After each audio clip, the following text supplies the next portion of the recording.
reforçar mais nada. Vamos agora para o momento da palavra. E eu gostaria que você curvasse sua cabeça, fechasse seus olhos por mais um momento. Espírito Santo, em nome de Jesus, Senhor, nós te agradecemos por essa noite, te agradecemos por esse lugar, te agradecemos pela tua presença nesse lugar. E agora, Deus, nós que começamos através do poder do teu Espírito, não queremos nos mover pela carne, nós queremos que o Senhor continue a falar.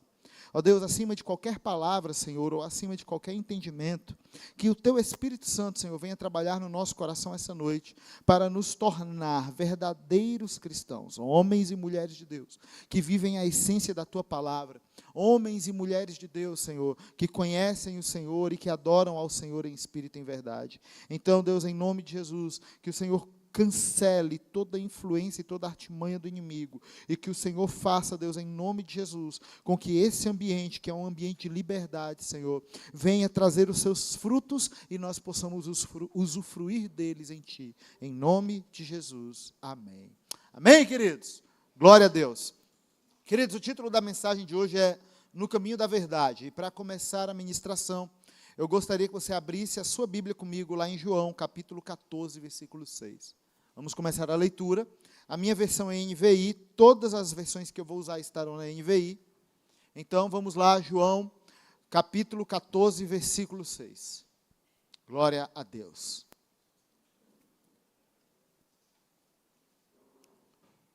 A palavra de Deus diz o seguinte: respondeu Jesus: eu sou o caminho, a verdade e a vida. Ninguém vem ao Pai a não ser por mim. Queridos, em um mundo de verdade relativa, uma verdade absoluta precisa ser mais do que buscada. Uma verdade absoluta precisa ser buscada, precisa ser encontrada e precisa ser vivida. Entende? Nós, hoje, mais de 2000 anos depois de história, estamos em um momento da humanidade onde muitos pensamentos antigos se popularizaram. E talvez um deles que você já ouviu e até já falou em algum momento da sua vida foi aquele: só sei que nada sei, né? Ou a verdade nunca pode ser encontrada, a verdade é relativa. Talvez você tenha falado isso para alguém, talvez você tenha falado: mas a verdade é relativa. O que é verdade para mim pode não ser verdade para você. O que é bom para mim pode não ser bom para você. E aqui nós já temos um erro, porque verdade e bom são coisas diferentes. E nós geralmente colocamos tudo no mesmo pacote, balançamos bastante e queremos dizer que é tudo a mesma coisa, mas na verdade não é. Sabe, queridos, o Senhor Jesus nos deu a direção nesse versículo. Ele disse: eu sou o caminho, a verdade e a vida. E pensando sobre esse versículo, pare para pensar comigo. Caminho, verdade e vida era o nome das 3 portas do templo naquela época. A primeira porta, que dava acesso ao átrio, era chamada caminho. A segunda porta, que conduzia ao lugar santo, era chamada verdade. E a terceira porta, que levava ao santo dos santos, era chamada vida. Então, quando Jesus fala: eu sou o caminho, a verdade e a vida, entre outras coisas, ele está dizendo: eu sou o próprio templo de Deus na terra. E uau, isso é maravilhoso, essa revelação é muito profunda. Porém, agora nós não vamos falar dessa revelação em si, mas do fato que existe uma forma muito lógica que Deus quer se relacionar conosco. Por exemplo, todos nós, quando aceitamos Jesus, nós entramos nas portas de uma igreja, nós levantamos as nossas mãos e dizemos: Jesus, o Senhor é o Senhor da minha vida, a partir de agora eu quero viver para o Senhor. Nós recebemos Jesus como Senhor e Salvador, nós entramos no caminho. Não é à toa que eu não sei se você sabe, mas nos primeiros anos da igreja cristã, a igreja cristã não era conhecida como cristianismo, mas era conhecida como o caminho.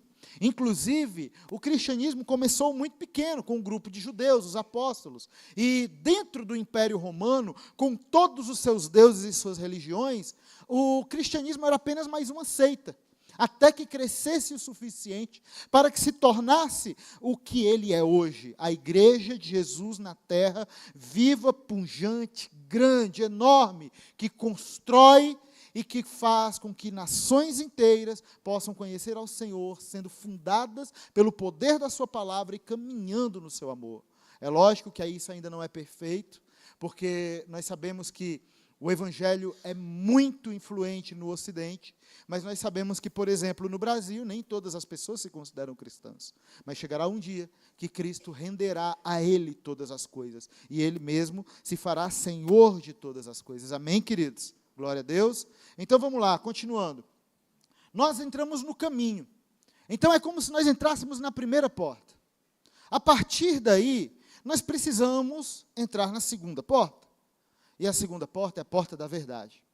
E aqui nós temos um problema, porque eu conheço muitos cristãos que até estão no caminho, mas eles estão como de olhos vendados, repetindo o que eles aprenderam no mundo lá fora, dizendo que a verdade não pode ser conhecida, dizendo que a verdade é relativa, dizendo que o que é verdade para um não é verdade para outro, dizendo que tem que ser muito estudioso, muito sábio, muito inteligente.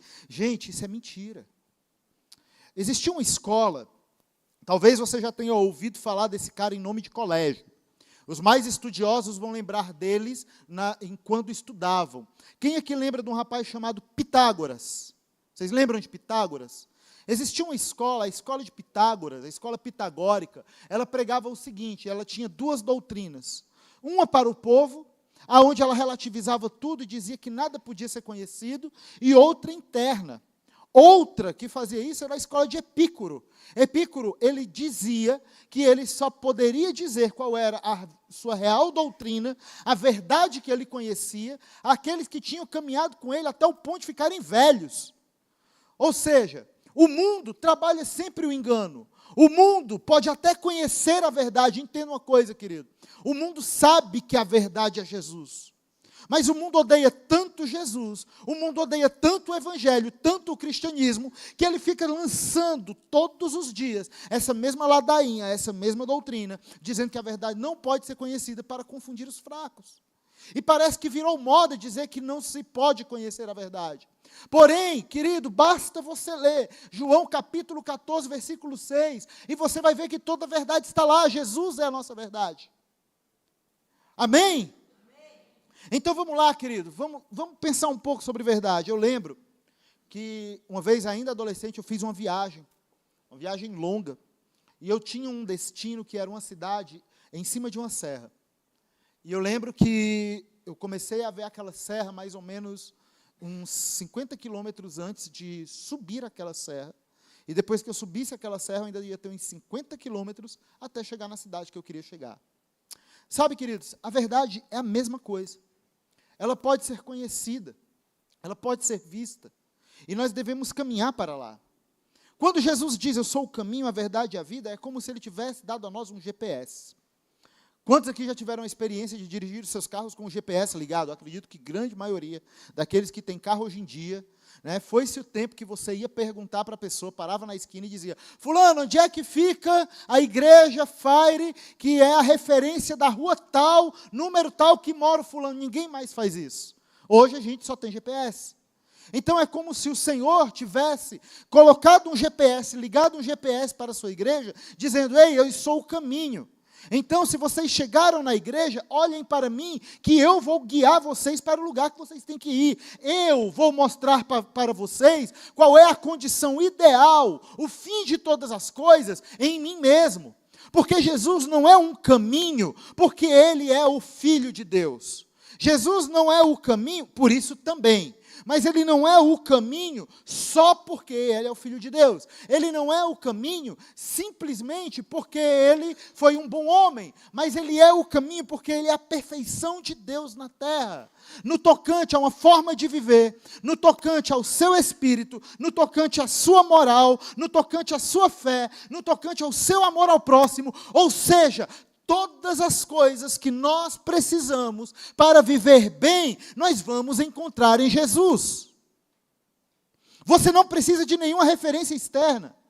Sabe, querido, nós estamos aqui, nós somos idólatras, extremamente idólatras, e nós vamos falar sobre isso um pouco mais adiante. Mas, querido, é incrível como nós antes procurávamos pessoas que já morriam, e nós dizíamos, você é o intercessor, você é o santo para quem eu vou orar, e você fala com Deus, e daí Deus me responde, porque Deus ama você, e eu conheço você, e eu estou orando para você. Hoje a gente está fazendo santo vivo, irmão.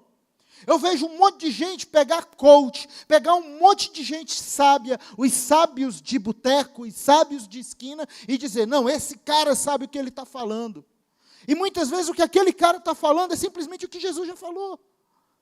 Mas nós não gostamos de ir direto ao ponto. A verdade é que nós não gostamos de assumir a responsabilidade de buscarmos essa verdade que é Jesus. Nós queremos sempre conhecer alguém que já fez esse caminho e dizer, cara, eu confio em você, segura minha mão e me leva para lá. Mas a verdade é que esse caminho nunca é seguro, porque Jesus é perfeito. Mas talvez as pessoas que nós estamos procurando para nos levar até Ele, não são. Então nós precisamos, queridos, é importante congregar. Eu não estou fazendo aqui a apologia contra a hierarquia, a apologia contra a autoridade. É muito saudável ser igreja, é muito saudável você honrar teu líder de célula, é muito saudável você ter um pastor, você honrar o teu pastor. Porém, eu estou falando, querido, que essas pessoas não podem assumir a responsabilidade que você tem de conhecer a Jesus e de botar em prática as palavras de Jesus na sua vida. Sabe, é muito fácil para nós. É incrível como nós conseguimos distorcer coisas.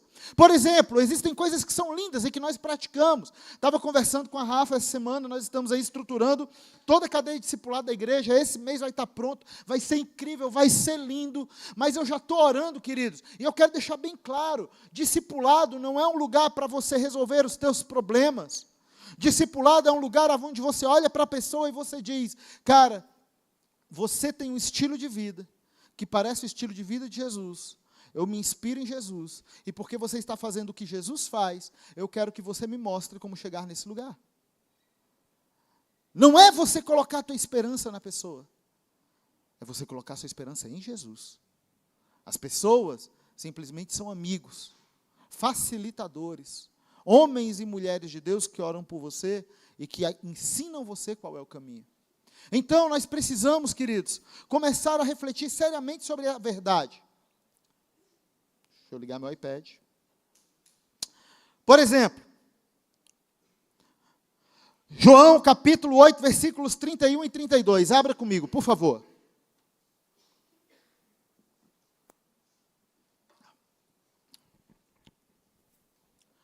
Estamos falando sobre verdade, amém? Perfeito. Se estamos falando sobre verdade, nós estamos falando com pessoas que já estão no caminho, amém? Então vamos lá, João 8, 31 e 32. O anterior, filho, 31, por favor. Disse Jesus aos judeus que haviam crido nele, olha que interessante, eles já estavam no caminho. Se vocês permanecerem firmes na minha palavra, verdadeiramente serão meus discípulos, e conhecerão a verdade, e a verdade os libertará. E a minha pergunta é, o que é ser livre pela verdade? Todos nós, ao passarmos ou pensarmos no momento de libertação, pensamos naquelas figurinhas, né? Eu lembro que quando eu vim para cá em 2011, uma das figurinhas do multimídia da igreja que eu congregava era uma pessoa com os braços abertos, assim, só a sombra da pessoa, né? Com correntes quebradas. Então, nós pensamos sempre em libertação, pensando no momento da libertação, aquele momento de profunda alegria, aquele momento onde nós vamos estar muito felizes, porque agora nós não somos mais cativos do diabo, nós não somos mais cativos do pecado, e agora nós podemos viver como pessoas livres para Jesus. Mas o problema, querido, é que isso sempre está ligado a uma mente moderna, e aquelas emoções e aqueles momentos que são carregados de intensidade. Só que ser livre, geralmente, é muito pouco intenso.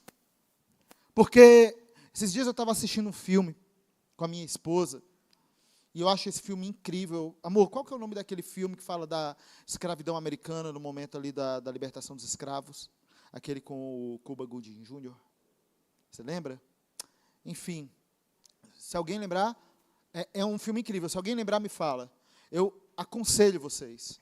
A realidade do filme é assim, eles são escravos, e eles têm todo um projeto, eles armam uma forma de fugir. E todo o filme se passa, eles fugindo até o Canadá, que já era um país abolicionista, e o senhor da fazenda da qual eles fugiram chamou um carrasco para perseguir eles. Então há uma perseguição em todo o estado americano, até que enfim eles têm o final do filme. Eu não vou contar para você, para não perder a graça, né? Mas o que é muito interessante é que durante o filme, aquele homem que tinha sido escravo durante toda a sua vida e por gerações, ele tinha uma Bíblia, né? Ele tinha... Oi? A Procura da Liberdade. Anotem esse nome, assistam esse filme. Esse homem, ele tinha uma Bíblia e ele sonhava em ser livre. E quando ele, enfim, é livre, a primeira pessoa que ajuda ele é um homem branco. E um momento muito tocante do filme é quando aquele homem branco estende a mão para ele e ele olha com muita desconfiança e até raiva para aquele homem branco.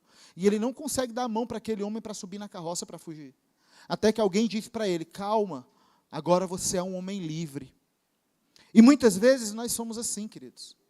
Nós ansiamos pelo momento da liberdade, pela emoção de sair de dentro de uma prisão, a emoção de correr de dentro de uma cadeia para o lado de fora e novamente ver a luz no rosto. Mas no momento seguinte, nós ficamos presos nas nossas emoções, presos nas nossas dores, nos nossos rancores, nos nossos medos, e agora, embora sendo livres, nós ainda nos comportamos como escravos, porque nós ainda não conhecemos a verdade de Jesus acerca de nós mesmos.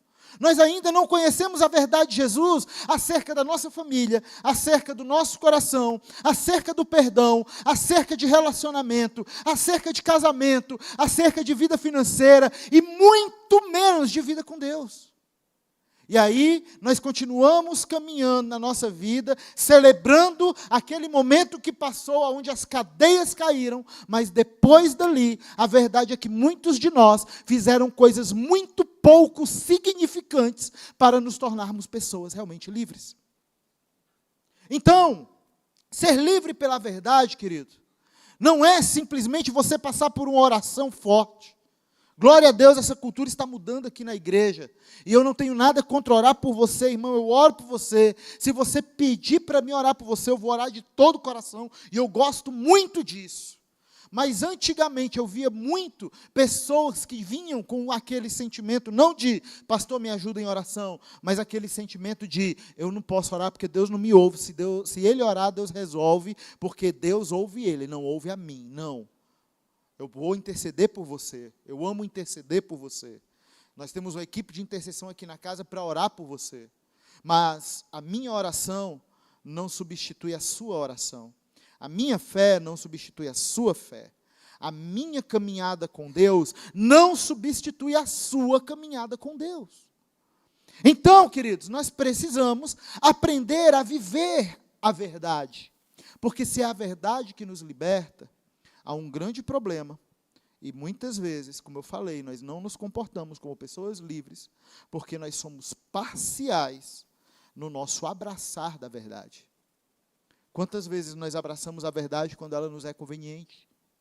Quantas vezes nós abraçamos a verdade quando ela nos é agradável? Quantas vezes nós abraçamos a verdade quando ela é um instrumento para fazer doer no outro? Mas quando é um instrumento para fazer doer em nós, nós não a queremos. Então, queridos, a verdade é diferente do bom. Muitas vezes, você vai ser confrontado. E talvez você nem precise de um líder ou um pastor para fazer isso. Se você abrir realmente seu coração, o Espírito Santo vai confrontar você e vai guiar você à verdade. Amém, queridos? Salmo 119, 160, e esse não precisa abrir. Diz o seguinte: ó Senhor, a verdade é a essência da tua palavra, e todas as tuas justas ordenanças são eternas. E aqui eu quero me ater ao caráter eterno da verdade. É muito engraçado, querido, que quando a gente fala de mentira, tem um ditado que papai e mamãe sempre falam: a mentira tem perna curta. Porém, quando nós falamos de verdade, nós precisamos entender que a verdade é sempre eterna. Amém, queridos? Vamos lá. A verdade é o alicerce da palavra de Deus. Não há como viver a palavra se primeiro você não viver em verdade. E aqui eu separei algumas curiosidades, alguns estudos teológicos sobre verdade, para que nós venhamos caminhar em verdade. Entenda que eu não falei falar a verdade. Às vezes a gente pensa que verdade tem a ver só com o que você fala. Verdade não tem a ver com o que você fala. A verdade vai muito além do que você fala. Entenda, se o próprio Senhor Jesus disse, eu sou o caminho, a verdade e a vida, como é que nós podemos imaginar que um assunto tão profundo como esse se resume apenas no fato de eu contar uma mentira ou de eu dizer a verdade? Existe muito mais envolvido. Amém, queridos? Vamos lá. Interessante, queridos, que para falar de verdade, primeiro vamos definir o que é mentira. E a palavra mentira, no Antigo Testamento, no grego, aliás, no Novo Testamento, por toda a Bíblia, na versão grega da Bíblia, para ser mais exato, é a palavra pseudos. E muitas vezes a palavra pseudos, aí sim, no Antigo Testamento, é usada para falar sobre ídolos. Então, muitas vezes que você vai ver ou ouvir falar o combate de Deus aos ídolos, você vai ver o combate de Deus à mentira. Sabe por quê, irmão? Porque tudo que você coloca no lugar de Deus vai se tornar mentira na sua vida. Entenda, querido, sua esposa pode se tornar uma mentira na sua vida, apesar dela ter sido dada por Deus. O seu trabalho pode se tornar uma mentira, apesar dele ter sido dado por Deus. Os seus filhos podem se tornar uma mentira, apesar dele ter sido dado por Deus. E aí, pasmem, se a esposa, o marido e os filhos podem se tornar uma mentira, a união deles também, a família pode se tornar mentira. Quando? Quando ela assume o lugar de Deus. Quando você dá mais importância para qualquer coisa do que para a vontade de Deus na sua vida, querido, você vai inverter a equação. Entenda, o Senhor Jesus já disse, aquele que perder a vida por amor de mim, salvá-la. Mas aquele que quiser ganhar a própria vida, vai fazer o quê? Perder. Muitas vezes, nós queremos conservar coisas. Muitas vezes, nós queremos guardar para nós coisas. Não, na minha vida financeira ninguém toca. Não, na minha família, não, meu bolso, não, meu tempo, o meu jogo de futebol, final do Atletiba, mano, eu vou para o jogo. Entenda uma coisa, amigão. Tudo que você colocar no lugar de Deus vai assumir o lugar dele e vai se tornar mentira na sua vida. Se você colocar o time de futebol no lugar de Deus, vai chegar uma hora que a sua vida vai estar tão destruída que você não vai mais poder ver teu time. Se você colocar a tua família no lugar de Deus, vai chegar uma hora que a tua família vai ter tantos problemas, tantos sofrimentos, que você vai entrar numa cadeia, porque você vai pensar, eu errei lá atrás, agora eu tenho que consertar essa situação, o erro foi meu, eu comecei errado, agora eu vou ter que dar conta. Quantas pessoas eu conheço assim, que fizeram escolhas erradas, colocaram coisas no lugar de Deus, e vivem amarguras, vivem sistemas de compensação, vivem dores profundas, e elas dizem, não, como é que eu posso pedir para Deus curar, para Deus abençoar, se quem criou esse problema fui eu? Entenda, amado, o sucesso de todas as áreas da sua vida está em você entregá-las para Deus. Não é entregar na mão de Deus no sentido católico, irmão, tá? De você cantar, só segura na mão de Deus e vai e mandar embora. Não é isso. Entregar na mão de Deus é dizer para Ele, claramente e com atitudes, que aquele ponto específico da sua vida é menos importante do que Ele e não vai impedir você de desenvolver um relacionamento com Ele. Pode ser o teu trabalho, pode ser a tua empresa, pode ser o teu dinheiro, pode ser a tua família, pode ser os teus filhos, pode ser as tuas emoções, pode ser a tua vontade, pode ser o teu desejo de sucesso, ou qualquer outra coisa que você imaginar. É assim que funciona. Então vamos lá, mentira é pseudos, que sempre é usado para falar sobre ídolos, ou pelo menos em grande parte. E mentira também pode ser pseusma, ou mentira atuada, a falsa atitude do homem para com Deus ou para com o próximo. E aqui é muito profundo, porque o pseusma, a mentira atuada, e quando eu falo atuar, eu falo de atuar como num teatro, é uma mentira que pode ser em relação a Deus ou em relação ao próximo. Como é que você mente em relação a Deus, meu querido? É quando você assume uma forma, mas a essência não conversa com a forma. é quando você assume uma forma religiosa, quando você vem para a igreja, quando você se torna até dizimista, quando você se torna líder de célula, pastor, mas a forma da sua vida não condiz com a sua fé. Isso é uma mentira atuada. É como se você estivesse bancando um grande teatro diante de Deus para tentar mostrar para Ele que você é algo que você não é. E a mesma coisa acontece com pessoas. Muitas vezes nós criamos uma capa de bondade, uma capa de autoridade, uma capa de altruísmo, uma capa de mansidão, uma capa de gostar.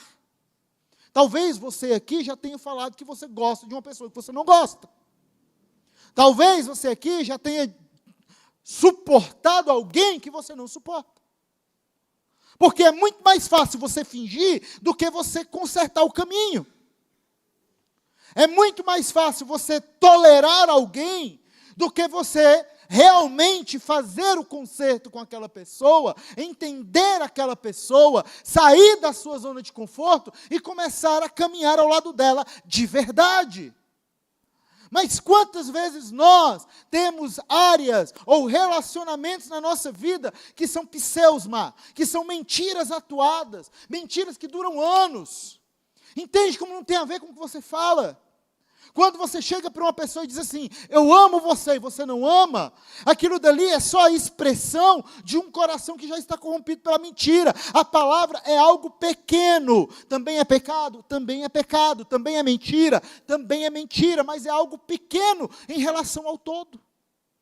O que tem que consertar não é o eu amo você mentiroso, o que tem que ser consertado é o coração. Aí é onde está o problema, porque muitas pessoas não querem se aproximar de Deus, porque elas temem esse processo.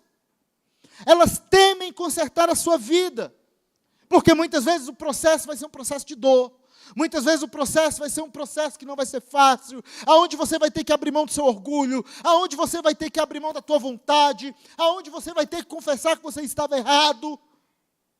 E nenhum de nós fica confortável em situações assim. Mas é necessário. Eu amo o apóstolo Tiago quando ele diz, confessem seus pecados a Deus, e vocês serão perdoados. Confessem uns aos outros, e serão sarados. Ou seja, pedir perdão a Deus é muito bom, amado, mas nós precisamos aprender a fazer o caminho de volta em relação ao próximo, para que nós não venhamos viver em mentira. Amém, queridos? Vamos continuar. Agora nós vamos falar sobre verdade. E me permita ler. Há pelo menos 3 entendimentos sobre o que seja verdade que marcam o pensamento e o entendimento da verdade sobre o mundo. Um deles vem do latim, e a palavra verdade em latim é veritas. O outro vem do grego e é aletes ou aletheia, dependendo se você está falando da palavra em si ou do substantivo. E o terceiro é em hebraico e é a palavra emuná. Então vamos lá, veritas, que vocês provavelmente já viram em igrejas católicas, eles falam muito de veritas, né? Assim como também de caritas. Caritas é caridade, veritas é verdade, aletheia ou aletes e emuná em hebraico, tá? Vamos lá. No Ocidente, herdamos um entendimento sobre verdade que se aproxima muito do veritas, que é do latim, e que se relaciona com a ideia de verdade, com as noções de precisão, exatidão e rigor. Trata-se de um relato que busca entender os fatos pelos meios enunciados, sistemáticos, conferindo status de verdade e precisão ao estudo metódico dessas coisas. Daí vem a palavra averiguado, verossímil, verossimilhança, veredito, de veritas, tá? Tudo isso é latim. E é muito interessante a noção de veritas que nós temos hoje, porque o veritas ele não traz em si a ideia de verdade como um espírito, mas ele traz a questão da verdade como justiça. Então, verdade é sempre justiça. Algo que pode ser averiguado, algo que pode ser experimentado, algo que pode ser mostrado. A verdade sempre vai ter a ver com justiça. É impossível haver verdade aonde há injustiça. Busque uma injustiça relacional. Esses dias eu não lembro quem estava falando de um caso assim que foi bem chocante, de um um pai que ele, meu Deus, não vou lembrar agora, mas eram relacionamentos interfamiliares. E eu estava pensando nesses relacionamentos interfamiliares, que geralmente são relacionamentos de abuso, e eu fico pensando na injustiça que há nesses relacionamentos. E toda vez que há um relacionamento de abuso, perceba que não pode haver um sentimento saudável entre as partes. Concorda comigo? Se há abuso, não pode haver relacionamento saudável, sentimento saudável entre as partes. É por isso que é abuso. Porque você busca algo, você busca como um objeto, um determinado acontecimento, um determinado fato, um determinado benefício, que você não pode sustentar emocionalmente. Compreendem? Isso é abuso. Então, se você tem verdade, você vai lembrar sempre da justiça. E, de fato, uma das perguntas que eu sempre me faço é: Deus, o que eu estou fazendo é justo? O que eu estou fazendo é verdadeiro? O que eu estou fazendo pode ser comprovado através do restante das minhas ações, dos meus pensamentos, do meu coração? É interessante que a verdade, ela também vale para o outro. Por exemplo, se eu quiser descobrir a verdade acerca do outro, eu preciso ouvir o outro.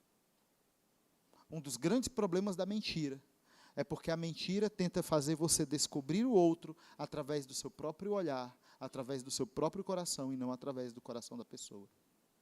Sabe qual é o nome disso? No leigo, fofoca. Ah, mas fulano deve ser assim. Ah, mas eu acho que fulano pensou isso. Ah, mas eu acho que era assim que devia ter sido. Acho que era assim que devia ter feito. Acho que devia ter falado assim. Acho que devia aquilo. Irmão, como é que você acha se você não foi até a outra pessoa explicar o que aconteceu? Ou se você não deu a oportunidade para outra pessoa explicar o porquê que ela agiu daquela forma? É tão fácil. Mas sabe qual que é a verdade, queridos? É que muitas vezes nós agimos assim porque nós estamos cumprindo simplesmente o que a palavra de Deus fala acerca de nós, que nós só podemos medir o outro pela régua que nós temos. Então, muitas vezes, nós pensamos do outro aquilo que nós pensaríamos no lugar dele. Então, nós não estamos revelando o pecado do outro, nós estamos revelando o nosso próprio pecado.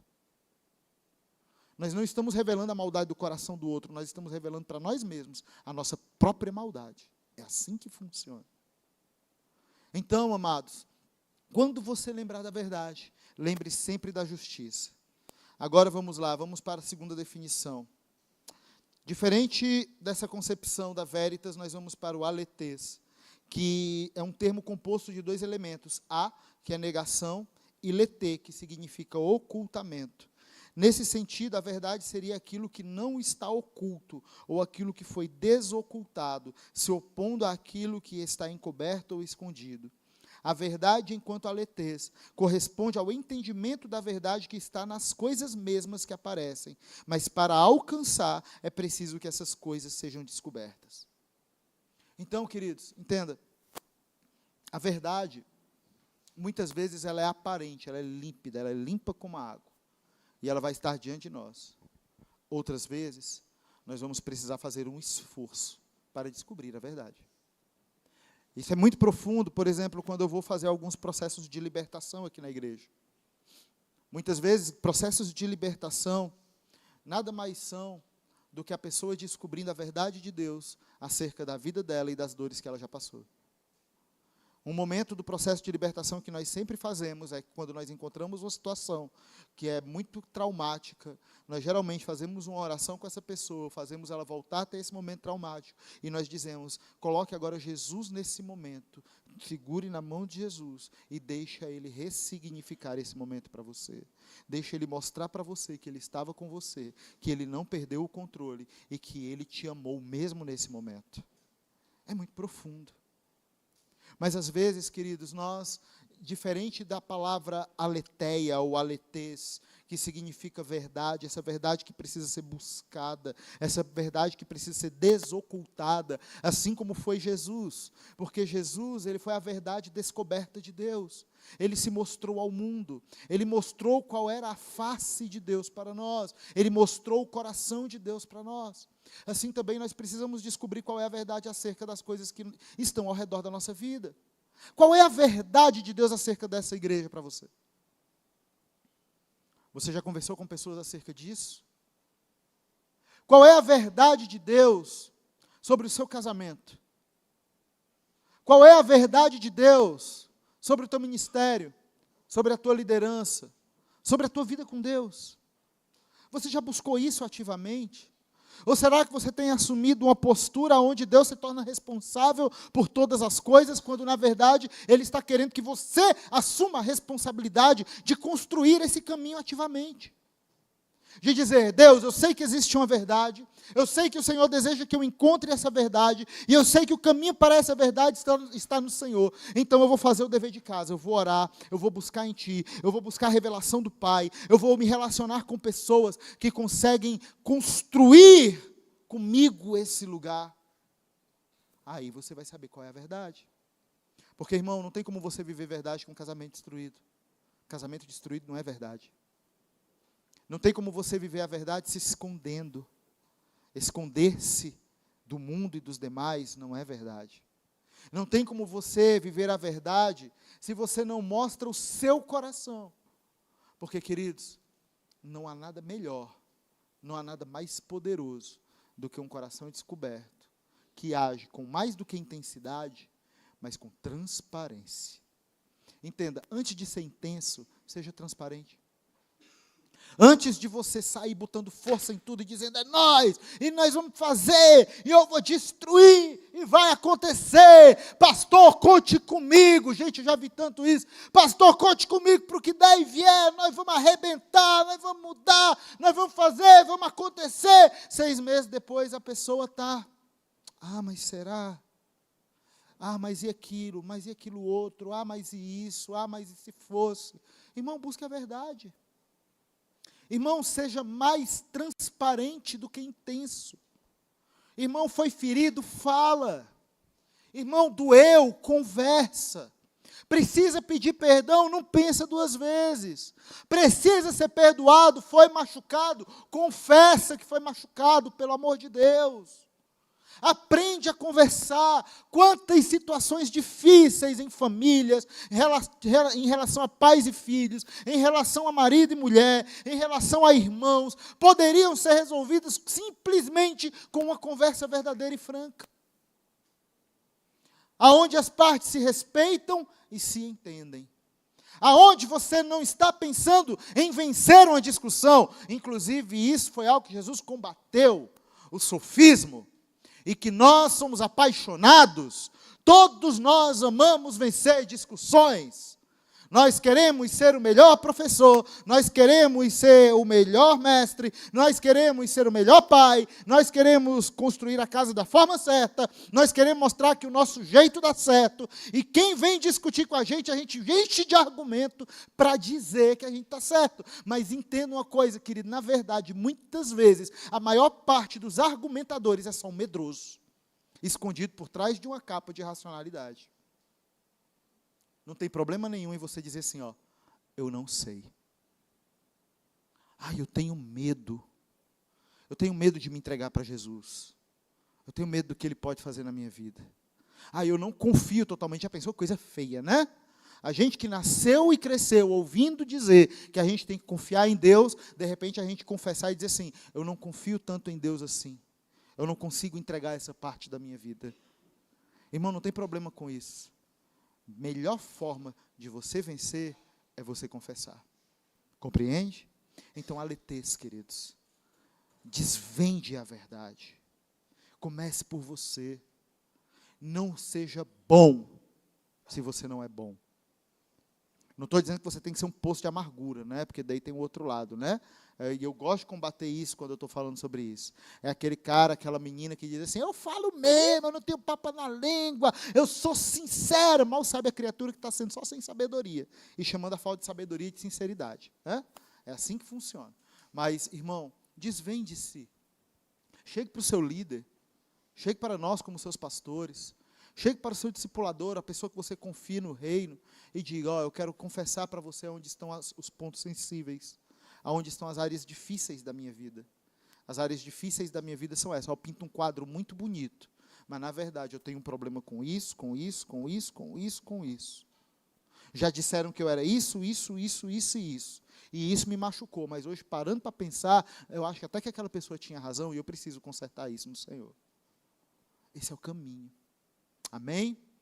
E o terceiro caminho, queridos, é a Inumá. E Inumá é uma ideia de confiança em Deus. Inumá é a verdade transcendental. Inumá é você saber que Deus fez e fará.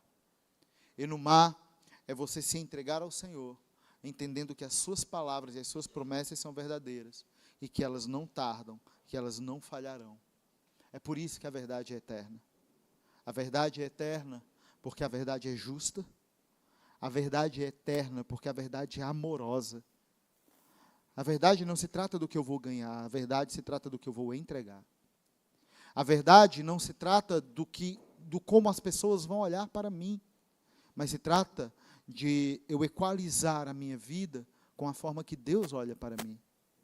E se Deus olha para mim, e a palavra de Deus fala que não há nada em oculto na minha vida, que Ele tem contado até os fios de cabelo da minha cabeça, por que é que eu vou mostrar uma coisa para Ele que eu não sou?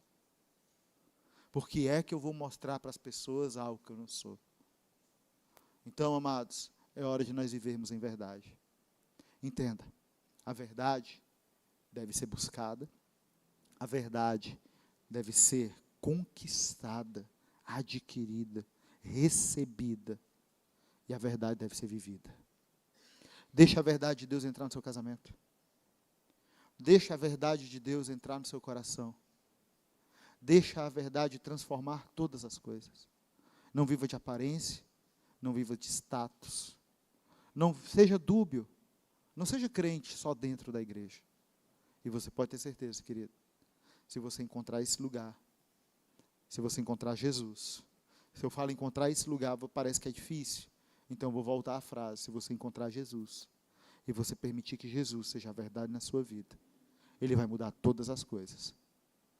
E quando Ele mudar todas as coisas, você vai ver que elas são melhores do que essa mentira que você acredita que está te levando a algum lugar. Amém, queridos? Fique de pé em nome de Jesus.